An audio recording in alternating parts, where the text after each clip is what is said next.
Лукашенко папрацаваў падсвечнікам.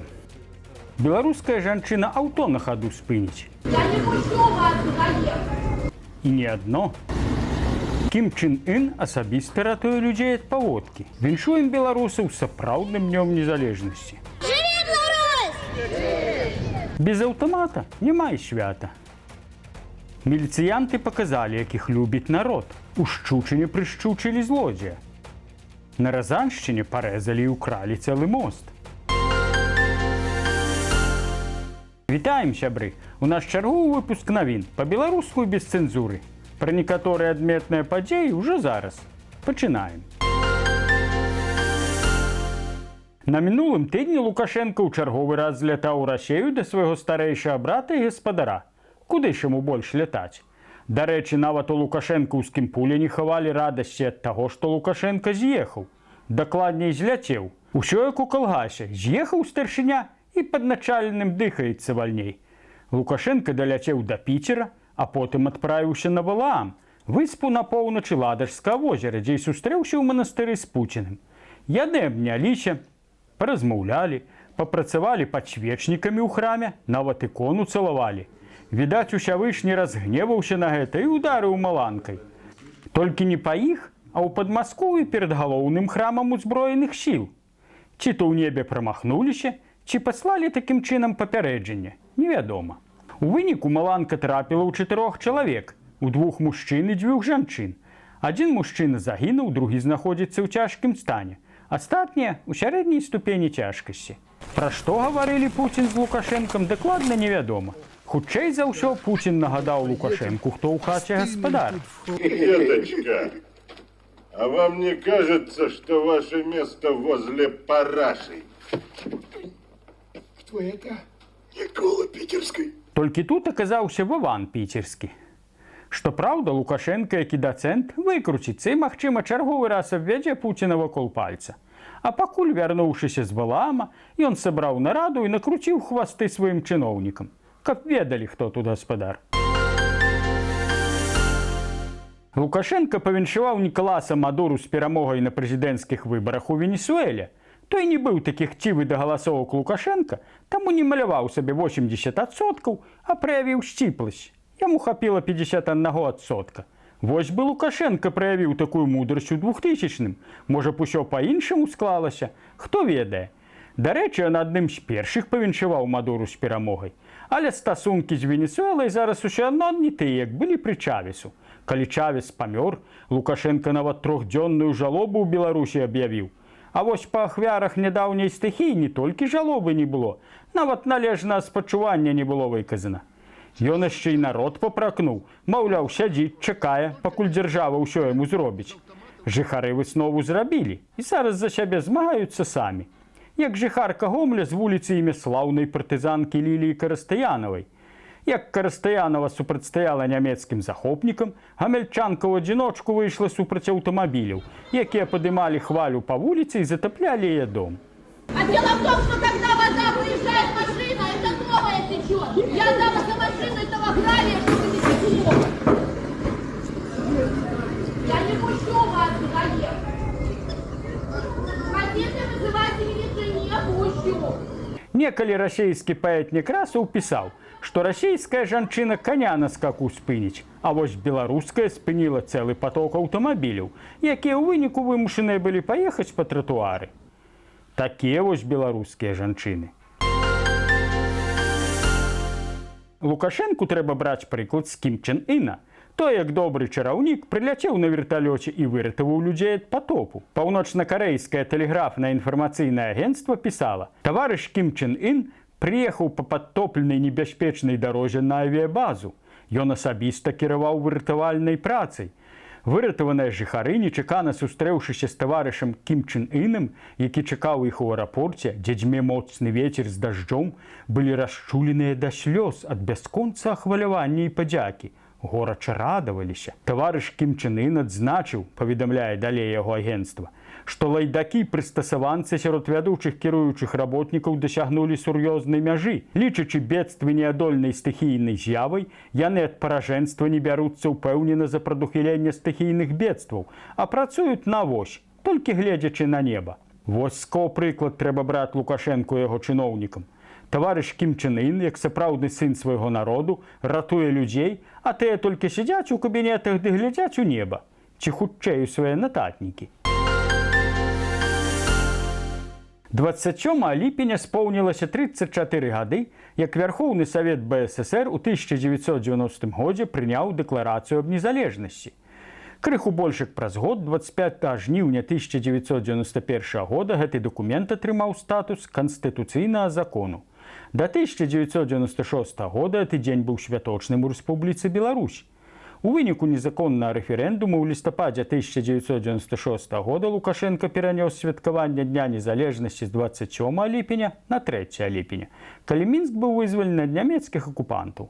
Але ж якая гэта незалежнасць, калі замест нямецкай акупацыі Беларусь атрымала акупацыю савецкую? З нагоды Дня незалежнасці ў Варшаве адбылася беларуская акцыя. Сцяг об'єднав вас які?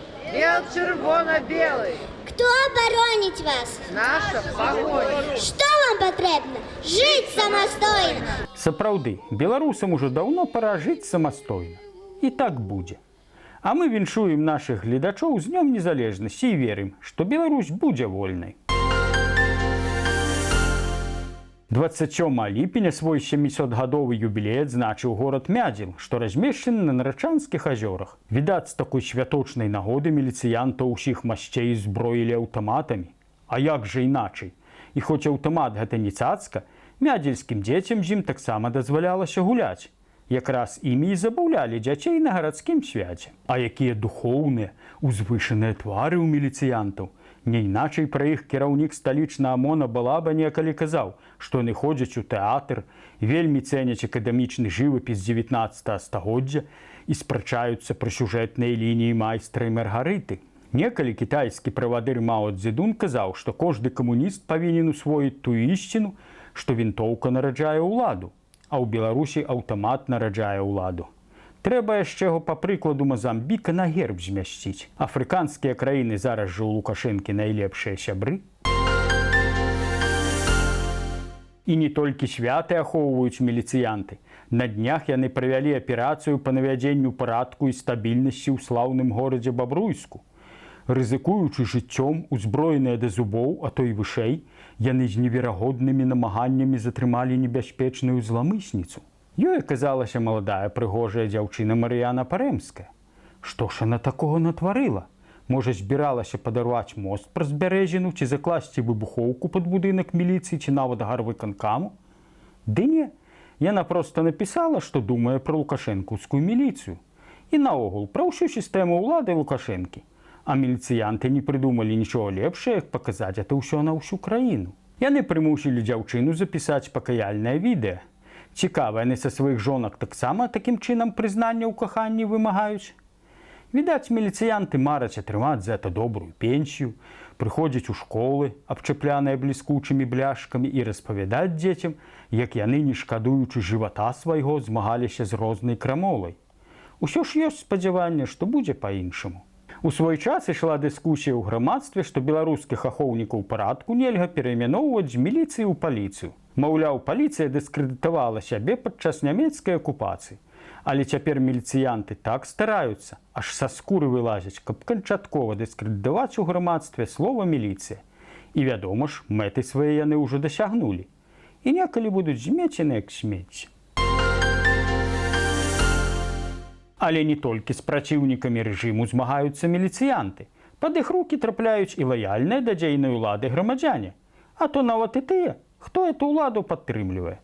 Доўгі час улада і так званыя праваахоўнікі закрывалі вочы на тое, што народ займаўся дробным крадзяжом у дзяржавы на сваіх працоўных месцах. Абы ў палітыку не лезлі. Народ туды і не імкнуўся. Памятаю, у нас адна жанчына, маючы 3 дачок, казала: «Не хачу, каб мае зяці былі начальнікамі, хай лепш будуць шафёрамі. І паліва будзе, і прывязуць нешта да хаты».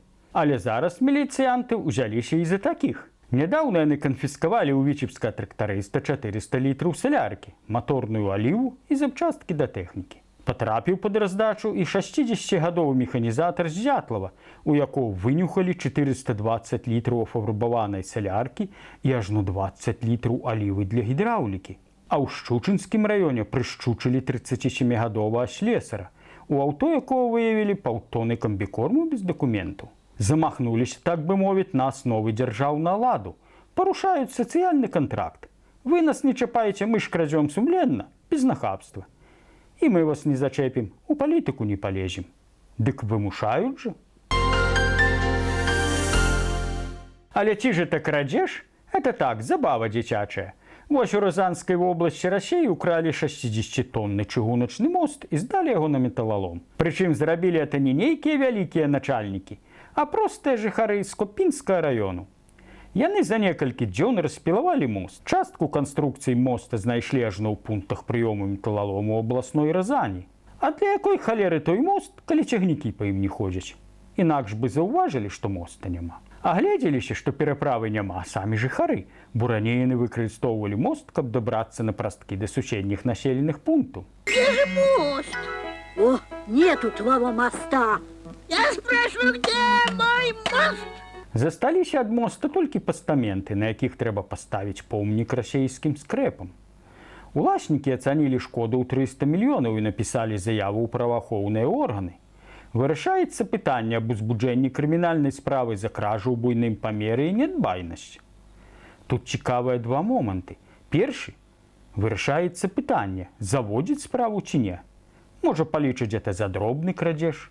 Другі момант – за ўсе дні, што пілавалі мост, ніхто не паведаміў у органы. Вось у кого трэба вучыцца. Ці ўсё ж не трэба. На этом мы з вами развітваемся. До сустрэчы ў чацвер. Там мы пастараемся распавесці пра тыя тэмы, на якія не хапіла часу ў гэтым выпуску. Дзякую вам за каментары. І добрыя, і не толькі. Калі для вас это бяспечна, подписывайтесь на наш канал, ставьте падабайкі, пішыце каментары, дзяліцеся тым відэа з сябрамі. Усё вам найлепшае. Жыве Беларусь! Слава Украіне!